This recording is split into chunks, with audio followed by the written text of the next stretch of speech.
పూజకు వెళ్ళి వెన్నెల ముగ్గులు వేసిందెవరో, కన్నుల కౌగిట కలలే కూర్చిందెవరో, రంగులు పొదిగిన వాసంతాన్ని రివ్వున రమ్మని పిలిచిందెవరో, గుప్పెడు గుండెకు చప్పుడు నేర్పిందెవరో, అచ్చ తెలుగు అక్షరాల మాలే అంతులేని ఇంత గొప్ప కేళి హోలీ, లక్ష లక్షణాల పాల వెళ్ళి కొలువు చూడ పిలుపు వచ్చే రారే వీరే,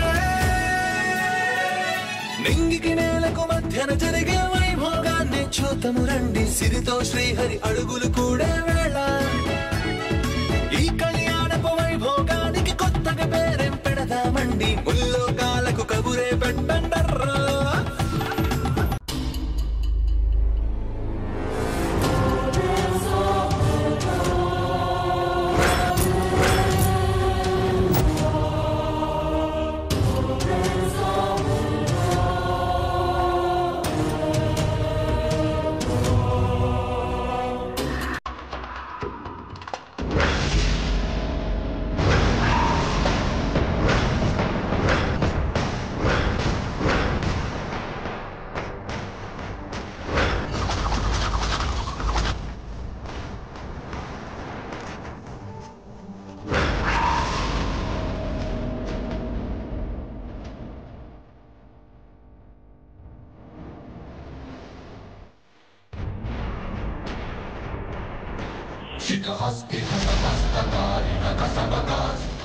మంగా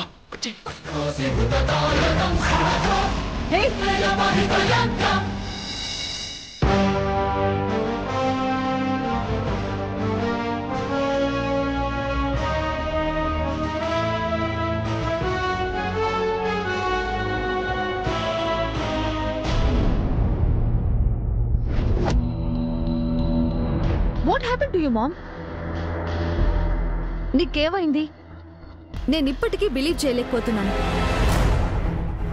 మామ్, నాకు 10 లక్షలు కావాలి. పంతులు గారికి డబ్బు ఇచ్చి అబద్ధం చెప్పించడం ఏంటి? కుళ్ళిపోయిన కొబ్బరికాయ, పగిలిపోయిన ఇటుక పెట్టించడం ఏంటి? దోషమని పూజలు చేయించడం ఏంటి? నువ్వెంత చీప్ గా బిహేవ్ చేస్తావని నేను అస్సలు ఊహించలేదు. చాలా కొత్తగా ప్రవర్తించావు మామ్.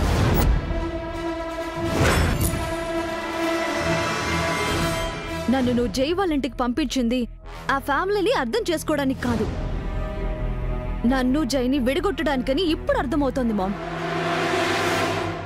Why ma'am? అసలు జై ఎవరు? 6 months స్టేట్ లో ఉన్న పెళ్లి కొడుకులందరినీ జల్లెడ పట్టి ఏరి కోరి నువ్వెంచుకున్న పెళ్లి కొడుకు. తను సరైనోడని కాంప్లిమెంట్ ఇచ్చావు, నా సరిజోడు అని నన్ను కన్విన్స్ చేశావు. నాతో కూడా చెప్పకుండా మ్యారేజ్ అనౌన్స్ చేశావు, ఎంగేజ్మెంట్ కూడా జరిపించావు. మరి ఇప్పుడేంటి? జైని మిస్ అవ్వకూడదని నన్ను కంపెల్ చేసిన దానివి, జైకి నేను ఎంగేజ్మెంట్ రింగ్ తిప్పి పంపిస్తుంటే ఎందుకు కామ్గా ఉన్నావు?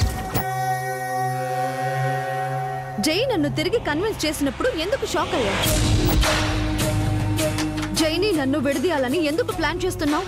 మా పెళ్లిని ఆపాలని ఎందుకు ట్రై చేస్తున్నావు? జైని నన్ను దూరం చేసి నువ్వేం సాధించాలనుకుంటున్నావు? నీ చావు నాపాలనుకుంటున్నాను.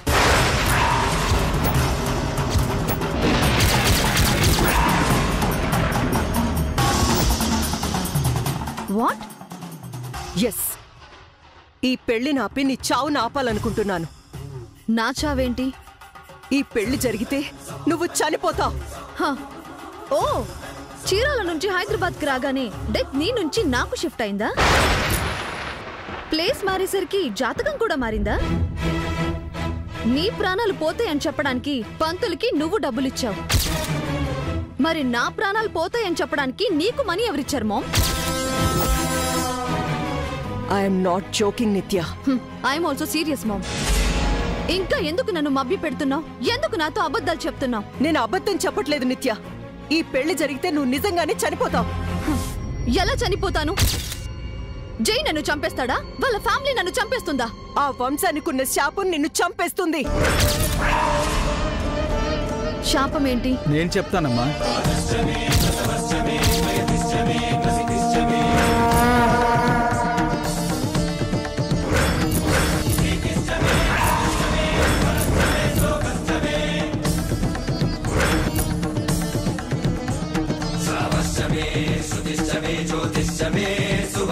రండి.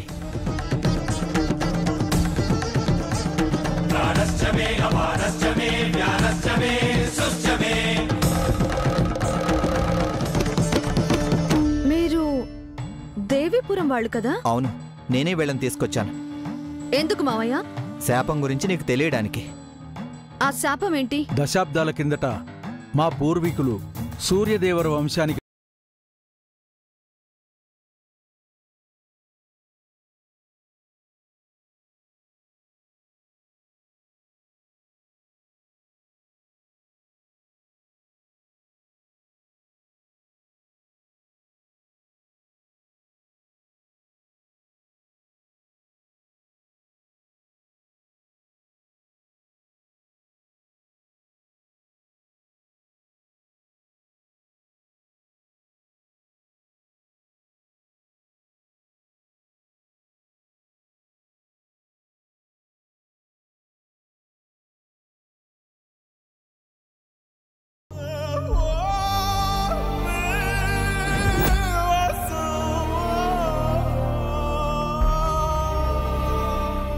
అలా వంశం శాపానికి గురైందమ్మా.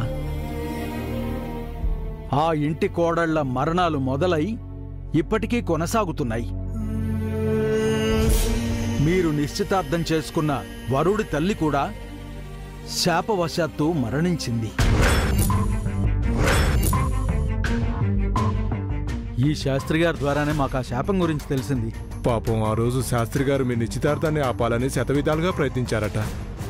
కానీ మీ అమ్మగారికి చెప్పేలోపే నిశ్చితార్థం జరిగిపోయిందమ్మా. అప్పుడు నేను ఏమి చేయలేకపోయాను నిత్య. ఆ క్షణం నుంచి నిన్ను ఎలా కాపాడుకోవాలని ఎంత ఆరాటపడ్డానో నీకు తెలీదు. శాపం గురించి నీకు చెప్పలేక, పెళ్లిని ఎలా ఆపాలో తెలియక నాలో నేను ఎంతగా సతమతమయ్యానో నాకే తెలుసు. ఏం చెయ్యాలని నేను ఆలోచిస్తుంటే నీకు నువ్వే జైతో బ్రేకప్ అని చెప్పావు. అందుకే అప్పుడు నేనేం మాట్లాడలేదు. ఆ తర్వాత జై నిన్ను కన్విన్స్ చేసి నీకు రింగ్ తొడిగాడు. అప్పటి నుంచి నాకు మళ్ళీ టెన్షన్ స్టార్ట్ అయింది. ఎలాగైనా జైని నీకు దూరం చేసి నిన్ను శాపం నుంచి, చావు నుంచి కాపాడాలని చూశాను.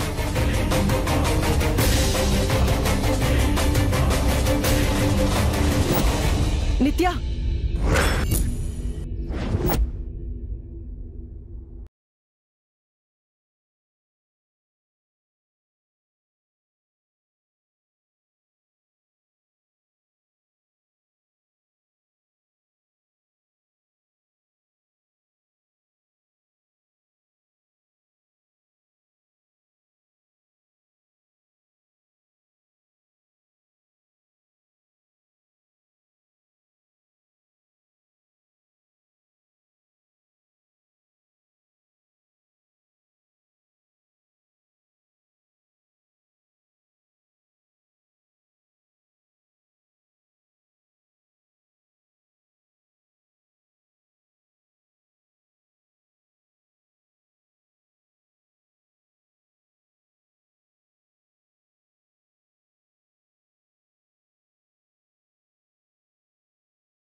ఈ డబ్బు, పేరు, గౌరవం ఇవేమీ నాకు ముఖ్యం కాదు.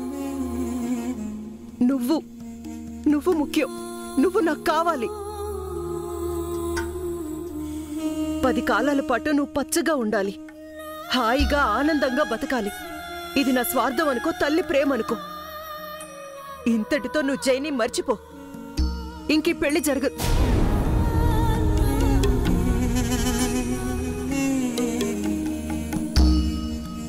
చాలా థ్యాంక్స్ శాస్త్రి గారు. మా అమ్మాయికి నిజం తెలియడం కోసం మిమ్మల్ని రప్పించాల్సి వచ్చింది. పర్వాలేదమ్మా.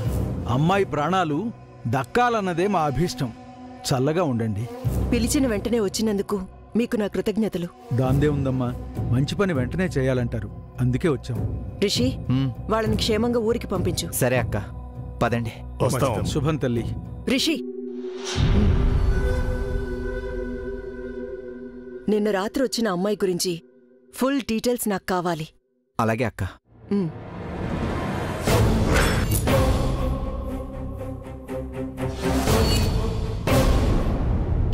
బాబాయ్ ఇదంతా? ఏం జరుగుతుందో నాకు అర్థం కావడం లేదు బాబాయ్. మేడం గారు డబ్బులు ఇస్తారని నన్ను చీరాలకు తీసుకెళ్లావు. తీరా నేను మేడం గారిని డబ్బులు అడుగుతుంటే తిరిగి హైదరాబాద్కు లాక్కొచ్చావు. ఎందుకు? వేరే డ్రెస్ వేసుకుంటే డబ్బులు ఇస్తారని చెప్పావు. నేనే మేడంని డబ్బులు అడగాలని పట్టుబట్టావు. ఎందుకు? నన్ను చూడగానే మేడం గారు ఆవిడ తమ్ముడు ఆశ్చర్యపోయారు. ఎందుకు చెప్పు బాబాయ్.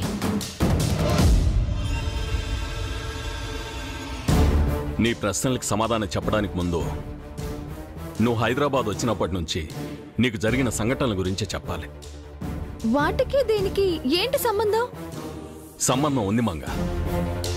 ఒకసారి మేడం గారి తమ్ముడు నిన్ను కారులో ఎక్కించుకొని వాళ్ళ ఇంటికి తీసుకెళ్లాడు అని చెప్పావు, గుర్తుందా? అవును. అతడు పిచ్చోడే నేనేమి తీసుకెళ్లేదు. ఏంటి బాబాయ్? మరోసారి మేడం గారికి కాబోయే అల్లుడు కూడా నిన్ను కారు ఎక్కించుకున్నారు అని అన్నావు కదా? అవును. అతను కూడా నువ్వెవరో తెలియకుండానే నిన్ను కారు ఎక్కించుకోలేదు. మరి ఈ ఊళ్ళో నువ్వు కొందరు తెలిసినట్టు మాట్లాడుతున్నారు అని అన్నావు కదా? వాళ్లకు నువ్వు తెలుసు. వాళ్లకు నేనెలా తెలుస్తాను బాబాయ్? నేను ఈ ఊరికి రావడం ఇదే మొదటిసారి. అయినా వాళ్ళకు నేను తెలిసినప్పుడు నాకు వాళ్ళెవరో తెలియాలి కదా? అదే విచిత్రమంగా. కాస్త అర్థమయ్యేలా చెప్పు బాబాయ్. విచిత్రం ఏంటి? నువ్వు దేవీపురం పెళ్లి కొడుకును మాత్రమే చూసావు. పెళ్లి కూతుర్ని ఎప్పుడన్నా చూసావా? లేదు. నువ్వు తను చూసుంటే కథ ఇంకోలా ఉండేది మంగా. ఏమంటున్నావు బాబాయ్? ఆ పెళ్లి కూతురు అచ్చం నీలా ఉంటుంది.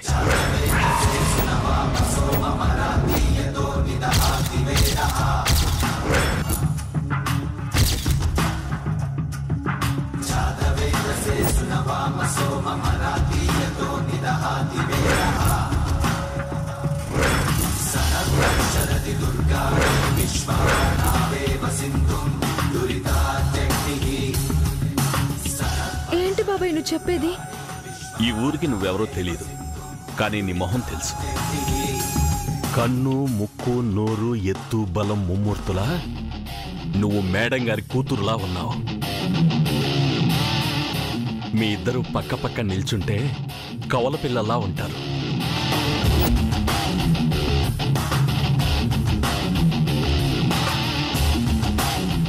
నిజమా బాబాయ్? నిజం మంగా. నాలా మరొకరున్నారా నువ్వు అడిగావు కదా? అవును, ఉన్నారు. నీలానే ఈ భూమి మీద మరో అమ్మాయి ఉంది. తన పేరు నిత్య, మేడం గారు అమ్మాయి.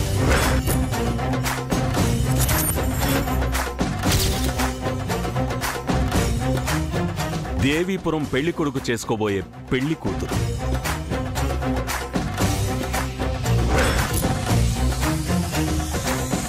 నిన్ను చూసిన వాళ్ళంతా తను అనుకొని నీతో మాట్లాడారు. నువ్వు తెలిసినట్టు ప్రవర్తించారు.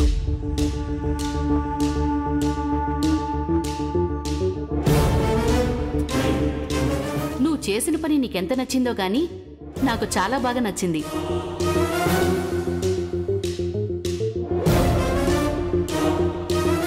ఎవరికోసమో నువ్వు చేంజ్ అవ్వాల్సిన అవసరం లేదు. నువ్వులా ఉండు చాలు. సెలెక్ట్ చేసుకున్న డ్రెస్సులన్నీ బిల్ కౌంటర్ దగ్గర పెట్టు. I'll pay the bill. ఇంటి నుంచి ఎప్పుడు వచ్చావు?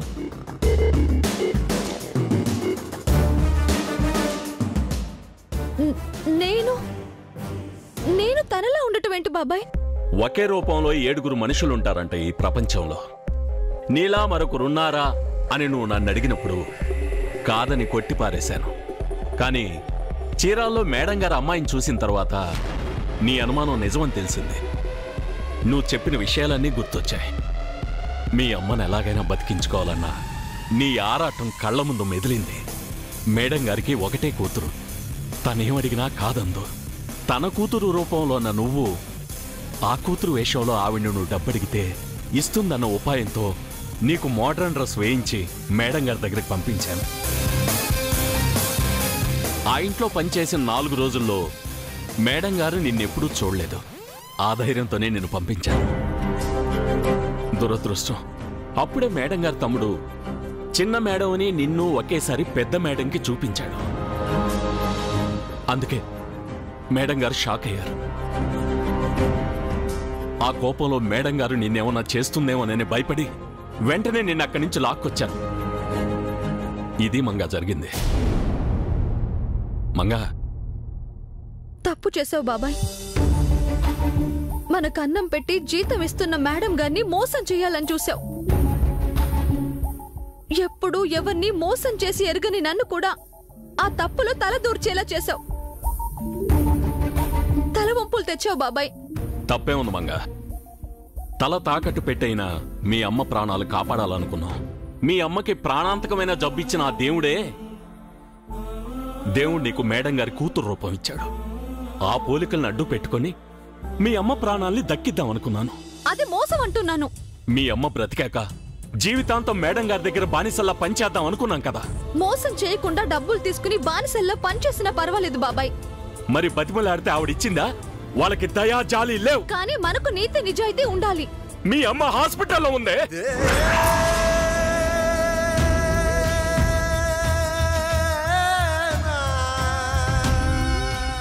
అయినా సరే మనం మాట మీదే ఉండాలి బాబాయ్.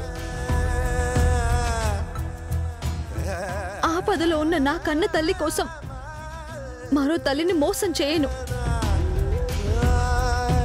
వెంటనే మేడం గారి దగ్గరికి వెళ్ళి చేసిన తప్పుకి క్షమాపణ చెప్పొస్తాను. ఇంకెప్పుడు ఆ తప్పు చేయనని ఆవిడ కాళ్ళు పట్టుకొని మా అమ్మను కాపాడమని ప్రాధేయపడతాను. నువ్వు ప్రాధేయపడినా ఆవిడ కరగదు మంగా. నీ నీతి నిజాయితీ ఆవిడ ముందు ఎందుకు పనికిరావు. నువ్వు కాళ్ళు పట్టుకున్నా క్షమాపణ చెప్పినా పెద్దగా ఉపయోగం ఉండదు మంగా. అయితే ఆ ఎల్లయ్య సామే నన్ను మా అమ్మను కాపాడుతాడు బాబాయ్. మోసం చేసి అమ్మను బతికించుకోవడం కన్నా ఆ అబ్బుల్ని పెళ్లి చేసుకుని నేను నరకంలో బ్రతకడం మంచిది మంగా. అవును, ఆ పనే చేస్తాను. అబ్బుల్ని పెళ్లి చేసుకుని అమ్మని బ్రతికించుకుంటాను. వద్దు మంగా, ఇంకో దారి ఏదైనా ఎతుకుదాం. ఇంకే దారి లేదు బాబాయ్. నా దారికి నువ్వు అడ్డొస్తే నా మీద ఒట్టే.